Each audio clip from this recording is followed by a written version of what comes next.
जंगल में बाज के घोंसले से एक छोटा सा बच्चा गिर गया। वो अभी उड़ना नहीं जानता था। जंगल के करीब एक मुर्गियों का फार्म था। मुर्गियों ने इस बच्चे को देखा और इसे अपने साथ रहने दिया। बाज का बच्चा मुर्गियों के साथ पला बड़ा। वो मुर्गियों की तरह जमीन पर दाना चुगता, मुर्गियों की तरह बोलता और कभी आसमान की तरफ नहीं देखता था। इसे यकीन था कि वो भी एक मुर्गी है। कई साल गुजर गए। बाज बड़ा हो गया, लेकिन वो अब भी मुर्गियों की तरह जमीन पर रहता और उन्हें दाने चुगते देखता। एक दिन एक उकाब इस फार्म के ऊपर से गुजर रहा था। इसने बाज को मुर्गियों के दरमियान देखा तो हैरान रह गया। उकाब नीचे आया और बाज से कहा, तुम यहाँ क्या कर रहे हो?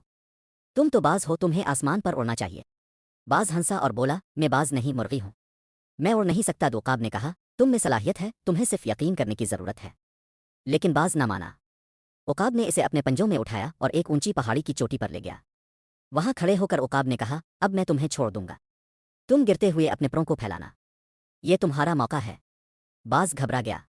वो चलाया, नहीं, मैं गिर जाऊंगा, मर जाऊंगा। लेकिन उकाब ने इसे छोड़ दिया।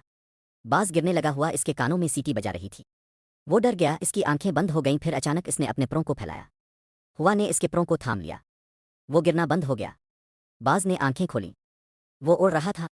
ऊपर आसमान था, नीचे पहाड़ और जंगलात थे। वो आज़ाद था।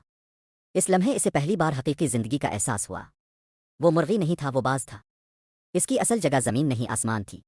और वो उड़ता चला गया, कभी वापस नहीं लौटा।